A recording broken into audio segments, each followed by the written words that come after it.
बिस्मिल्लाहिर्रहमानिर्रहीम। अस्सलामुअलैकुम। 3 जमादी सानी 1443 हिजरी बमुताबिक 6 जनवरी 2022 बरोज़ जुमेरात के सऊदी नामा के साथ मैं हूँ आदिल तनवीर। सऊदी वजारत सेहत का कहना है कि कोरोना वायरस से ऐसे अफराद जल्द सेहतयाब हो रहे हैं जो वैक्सीन ले चुके हैं। वैक्सीन याफ्ता अफराद के मर्ज में मुब्तला होने के बाद उनकी सेहतयाबी का दौरानिया 7 दिन होता है, जबकि वो अफराद जिन्होंने वायरस से बचाव के लिए वैक्सीन नहीं ली और वो वायरस का शिकार होते हैं तो उनकी सेहतयाबी के लिए 10 से ज़्यादा दिन लग जाते हैं। वजारत सेहत ने बताया कि कोरोना से सेहतयाबी के बाद अम्यून और गैर अम्यून अफराद की सेहत हालत तवक्कुलना ऐप पे पहली फुर्सत में अपडेट की जा रही है। अपडेट का सिस्टम शुरू कर दिया गया है। वजारत सेहत ने ट्विटर पर जारी बयान में कहा कि तमाम सऊदी शहरी और मुकीम गैर मुल्कियों को ताकीद करते हैं कि वो पहली फुर्सत में वैक्सीन की खुराकें मुकम्मल कर लें। किंग अब्दुल अजीज़ महफूज कौमी जंगल अथॉरिटी की जानिब से फयाज़ अस्समान के वसी व अरीज़ रकबे पे जंगल बेरी के 3 लाख से ज़्यादा बीज ड्रोन्स के ज़रिए काश्त किए जा रहे हैं। अथॉरिटी महफूज कौमी जंगल को सब्ज़ाज़ारों में तब्दील करने के लिए जंगली बेरी का काश्त करने जा रही है। अखबार 24 के मुताबिक शाह अब्दुल अजीज़ महफूज कौमी जंगल अथॉरिटी ने जंगली बेरी का इंतखाब किसी मकसद से किया है। इसकी वजह यह है कि आबपाशी के लिए इसे ज़्यादा पानी की ज़रूरत नहीं होती। रेगिस्तानों में भी इसकी काश्त आसानी से हो सकती है। पहली बार ड्रोन्स इस्तेमाल करते हुए जंगली बेर की काश्त की जा रही है।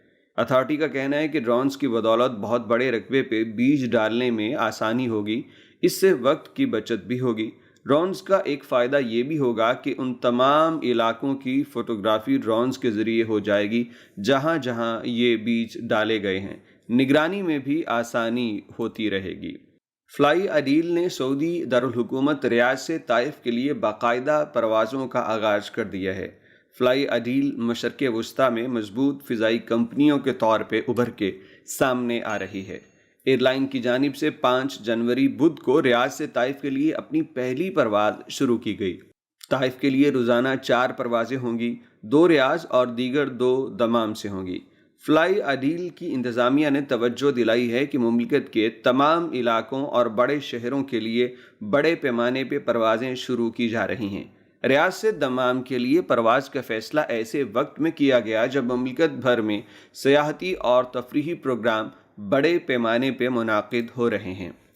वर्कर्स हाउसिंग कमेटी का कहना है कि दारुल हुकूमत में 10,37,237 वर्कर्स के रिहायशी मराकज़ की तफ्तीशी दौरे शुरू किए हैं।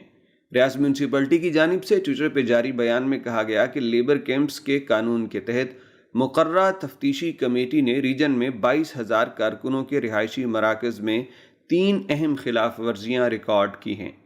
रिहायशी मरकज़ में बग़ैर परमिट के गैर मुल्कियों को ठहराया जा रहा था। एक कमरे में गुंजाइश से ज़्यादा वर्कर्स ठहरे थे। रिहाइश के लिए जितना फ़ीकस रकबा मुकर्रर है उसकी पाबंदी नहीं की जा रही थी और रिहायशी मराकज़ में वाशरूम्स भी मुनासिब तादाद में मुहैया नहीं हैं। वाज़ेह रहे कि कोरोना वबा के फैलने के बाद वजारत अफरादी क़ुव्वत और हाउसिंग कमेटी की जानिब से लेबर कंपाउंड्स और कैंप्स का ज़वाबित जानने के लिए दौरा किया जाता है और जहां ज़वाबित की पाबंदी न की जाए उस कंपनी को जुर्माना होता है। अशिफा में शदीद सर्दी, दर्जा हरारत नुक्ता इंजमाद से नीचे आ गया।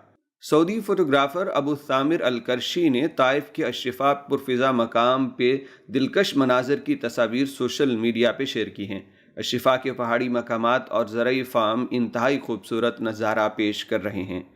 अखबार 24 के मुताबिक अल-करशी ने कहा कि सुबह 7 बजे अशिफा पे दर्जा हरारत 2 सेंटीग्रेड रिकॉर्ड किया गया, जबकि सुबह सवेरे वहाँ का दर्जा हरारत नुक्ता इंजमाद से 2 डिग्री नीचे था।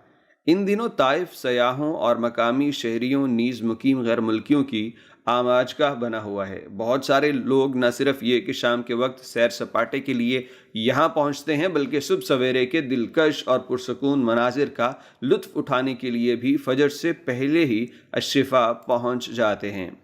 अरब इत्तेहाद बराए यमन ने कहा है कि अल हुदैदा बंदरगाह ईरानी बैलिस्टिक मिसाइल असेंबल करने और वसूल करने वाला बड़ा सेंटर है।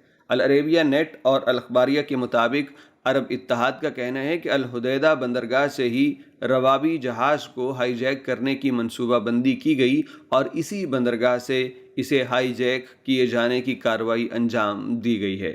عرب اتحاد نے یہ بھی بتایا کہ السلیف بندرگاہ سے ایک بارود بردار بوٹ مشاہدے میں آئی جسے حملے کے لیے تیار کیا گیا ہے۔ بتایا گیا کہ الحدیدہ اور السلیف بندرگاہیں جارحانہ حملوں اور جہاز رانی کو خطرات لاحق کرنے والے بڑے سینٹرز میں تبدیل ہو چکی ہیں۔ مذکورہ دعوے منگل کو حوثیوں سے روابی تجارتی جہاز چھوڑنے کے مطالبے کے بعد سامنے آئے ہیں۔ عالمی مارکیٹ میں سونے کی قیمتوں میں اضافہ ہونے کی وجہ سے سعودی عرب میں بھی سونے کی قیمت میں اضافہ ہو گیا اور بدھ 4 جنوری کو سعودی عرب کی گولڈ مارکیٹ میں 24 کیرات والے 1 گرام سونے کی قیمت 219 ریال تھی۔ مارکیٹ میں سب سے زیادہ فروخت ہونے والے 21 کیرات والے 1 گرام سونے کی قیمت 191.88 ریال ہو گئی، جبکہ 18 کیرات والے 1 گرام سونے کے نرخ 164 ریال رہے۔ 14 کیرات والے 1 گرام سونے کی قیمت 128 ریال رہی۔ 1 اونس والے بسکٹ کی قیمت 6,820 ریال رہی، جبکہ 21 کیرات والے 8 گرام سونے کی گنی کی قیمت 1,535 ریال رہی۔ ریاض پولیس کے ترجمان نے بتایا ہے کہ دارالحکومت میں ٹرک، بھاری مشینری اور گاڑیاں چوری کرنے والے 7 رکنی گروہ کو گرفتار کر لیا ہے۔ ملزمان گاڑیاں چوری کر کے ان کے پرزے فروخت کر دیا کرتے تھے۔ ترجمان نے کہا کہ گروہ میں شامل غیر ملکیوں سے 5 کا تعلق پاکستان اور 2 کا سوڈان سے ہے، جو قانون محنت کی خلاف ورزی کے مرتکب بھی پائے گئے۔ واردات کرنے والا گروہ ریاض کے صحرا میں ایک ورکشاپ قائم کیے ہوئے تھا۔ وہاں 30 ٹرک اور 3 مسروقہ گاڑیاں بھی بازیاب ہوئیں۔ اس کے علاوہ ٹرکوں اور گاڑیوں کے فاضل پرزے بھی برآمد ہوئے، جبکہ انہیں ذخیرہ کرنے والے کنٹینرز بھی ورکشاپ کے اندر موجود تھے۔ پولیس ترجمان نے کہا کہ 7 کو حراست میں لے کے قانونی کارروائی کا آغاز کر دیا گیا ہے۔ بات کر لیں گے ریال ریٹ کی تو گزشتہ روز پاکستان کے لیے فوری بینک کا ریٹ 46.58 تھا، ایس ٹی سی پے 46.43، تحویل راجحی 40.20، ویسٹرن یونین 40.56، منی گرام 40.68، ٹیلی منی 40.10۔ اس کے بعد انڈیا کی بات کی جائے تو فوری بینک کا rate 19.57، Enjaz bank 19.60، S T C pay 19.45، تحویل راجحی 19.95، ویسٹرن یونین 19.53 اور منی گرام میں 19.66 ریٹ رہا۔ کنگ سلمان امدادی مرکز کی جانب سے یمن کے صوبے عدن میں 85 ٹن اور 600 کلو گرام اشیاء خوردونوش کی تقسیم کی گئی۔ سعودی سرکاری نیوز ایجنسی کی رپورٹ کے مطابق یہ عوام کے لیے خوراک کے تھیلوں کی اس تقسیم سے 4800 افراد فائدہ اٹھائیں گے۔ کنگ سلمان امدادی مرکز کا یہ اقدام 2021-22 کے دوران یمن میں غذائی ضروریات کو پورا کرنے کے منصوبے کا ایک حصہ ہے۔ کنگ سلمان امدادی مرکز کی جانب سے بتایا گیا کہ اس امدادی پروگرام کے تحت یمن کے 15 شہروں میں عوام کے لیے 20,000 ٹن سے زیادہ کھانے پینے کی اشیاء تقسیم کی جائیں گی۔